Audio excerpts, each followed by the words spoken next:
नाम है? इंद्रपाल नाम है जी। इंद्रपाल एक सरपंच हूँ गाँव की गुरानी से। संदीप लोट जी जगह जगह जहाँ पर जनसंपर्क कर रही है, क्या कुछ कहना चाहोगे? नहीं, संदीप लोट बहुत अच्छे उम्मीदवार हैं जी नैनो से। और यहाँ पर विकास जो किया है इनेलो पार्टी ने किया है, जो कोई लोगों की समस्या, मूलभूत समस्या लोगों की, वो इनेलो ही पूरी करती है यहाँ पर। और हम तो मान ली सारे गाँव वासी इनेलो को ही वोट मान ले कर रहे हैं सबकी बात। कितने विकास कार्य हैं जो अब तक इनेलो पार्टी ने करवाए? इनेलो पार्टी ने बहुत विकास काम करवाए हैं जी। अभी 1 करोड़ के विकास कार्य तो अभी जिला परिषद से गांव के अंदर हुए हैं। और बहुत ज़्यादा विकास कार्य करवाए हैं जी। जो पानी की कोई समस्या हो, चाहे कोई टूटियों की कोई समस्या हो, कोई हर समस्या का समाधान किया है जी उन्होंने वहाँ पर। तो कितना मुकाबला मानकर चलते हैं बीजेपी और कांग्रेस पार्टी से? नहीं, इन तीनों पार्टियों के आपस में टक्कर है जी। हाँ, हम तो अपनी जीत मान रहे हैं जी इनेलो पार्टी की। हाँ, तो अभय सिंह चौटाला जी हैं, लगातार विधानसभा के अंदर भी हर एक गांव की समस्या है उठाते रहते हैं। एक 90 मान लो एमएलए में एक अभय सिंह चौटाला ही ऐसे मान लो उम्मीदवार हैं जो हर समस्या उठाते हैं। चाहे कोई बेरोजगारी की समस्या हो, चाहे कोई महंगाई की समस्या हो, हर समस्या का समाधान वही उठाते हैं बात अभय सिंह जी। और कोई ऐसा एमएलए नहीं है जो कोई विधानसभा में बोल कर समस्या उठा सके कोई। हाँ जी, तो जीत पक्की है इस बार? हाँ, हम अपनी जीत पक्की मान रहे हैं जी। क्या नाम है? कृष्ण कुमार है जी। क्या कुछ कहना चाहोगे इनेलो पार्टी को लेकर? इनेलो पार्टी के लिए हम तो ये कहना चाहेंगे जी, ये प्रोग्रेस करे, ये सरकार बनाए। हाँ, ये यहाँ से हमारा कैंडिडेट जीत के जाएगा कम से कम 2-2.5 लाख वोटों से। यहाँ कांग्रेस और इनेलो का ही मुकाबला है, तो उनका तो यहाँ कोई लेना देना ही नहीं है, कोई मुकाबला नहीं है। वो तो रोज़ाना पार्टी बदल रहा है। अब भी लोग कह रहे हैं कि पता नहीं है बहुजन समाज पार्टी में जाएगा, कौन सी में जाएगा, यहाँ टिकने वाला नहीं है ये। और शैलजा यहाँ से मैदान छोड़कर 20 साल पहले चली गई, तो उस पर विश्वास नहीं कर रहे हैं। कभी वहाँ चली गई, अब माड़ा से अब हार रही है, तो ये यहाँ आ गई। और अभय सिंह है जो किसानों के मसीहा है, उसने अपना मतलब त्याग किया है किसानों के लिए। हम किसान हैं, इसलिए हम इनेलो को समर्थन कर रहे हैं, क्योंकि उसने अपनी एक हिंदुस्तान के अंदर इतने एमएलए एमपी है, उसने एक ने अपनी सीट छोड़ दिया यहाँ। तो हमारा फर्ज बनता है कि हम उसके पीछे चलें। और वो देवीलाल का वंशज है, देवीलाल की नीतियों को आगे बढ़ा रहा है।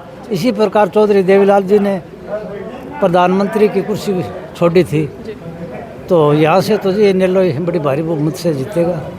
इनेलो के सामने 2 और कैंडिडेट हैं, कुमारी शैलजा है, डॉक्टर अशोक तंवर है। उनका बड़ा दावा है कि 6 लाख नहीं, दावा तो मैं भी कर सकता हूँ जी। एक निर्दलीय फार्म भर के मैं भी कर सकता हूँ। मैं यहाँ से 5 लाख वोटों से जीत रहा हूँ। दावा करने से कोई फ़ायदा नहीं है।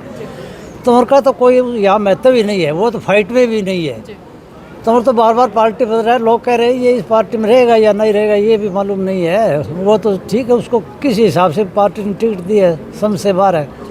फाइट इनेलो की है, और इनेलो यहाँ से मतलब कम से कम 2-2.5 लाख वोटों से कवर कर रही है। ऐसी क्या कुछ वजह है जिसके कारण आप इनेलो को ही वोट देना चाहते हो, उन्हें सपोर्ट करना चाहते हो? हम इसलिए करना चाहते हैं जी, वो किसानों के मसीहा है। चौधरी देवीलाल किसानों के मसीहा थे। उसी चौधरी देवीलाल की जो नीतियाँ थी उनको वो आगे बढ़ा रहे हैं। चौधरी देवीलाल ने प्रधानमंत्री की कुर्सी का त्याग किया था, उसी प्रकार उसने किसान आंदोलन के अंदर अपने एमएलए पद से इस्तीफा दिया था। तो इससे बड़ा और हमारे लिए क्या हो सकता है? हम किसान होने के नाते अगर हम आज उसका अगर नहीं सपोर्ट करेंगे तो हम अपने पैरों पर कुल्हाड़ी मार रहे हैं। विधानसभा की अगर बात की जाए, विधानसभा के अंदर भी 90 एमएलए में से सिर्फ एक अभय सिंह चौटाला ही हैं जो हर एक गांव का मुद्दा उठाते हैं। हाँ, यही तो बात है सब। इसीलिए तो यहाँ पर ये संदीप जी लोट है वो जीत रहे हैं। उनकी नीतियों की वजह से ही जीत रहे हैं। जीत पक्की मानते हो आप? श्योर जी, 105%।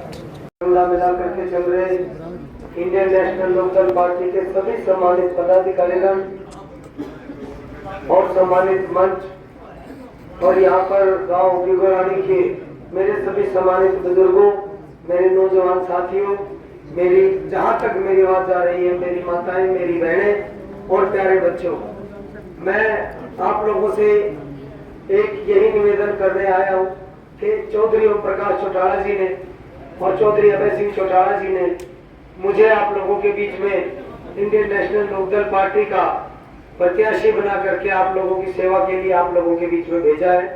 और मेरा आप सभी लोगों से हाथ जोड़ करके एक यही विनती है कि आप मुझे आने वाली 25 मई को आप भारी मतों से गांव गिगोरानी से ज्यादा मतों से विजयी बना करके चौधरी अभय सिंह चौटाला जी के हाथों को मजबूत करने का काम करें, चौधरी ओम प्रकाश चौटाला जी को मजबूत करने का काम करें। और आप सब इतनी भारी संख्या में और मेरे स्वागत में आप सब लोग यहाँ इकट्ठा हुए, मैं आप सबका तहे दिल से बहुत बहुत शुक्रगुजार हूँ।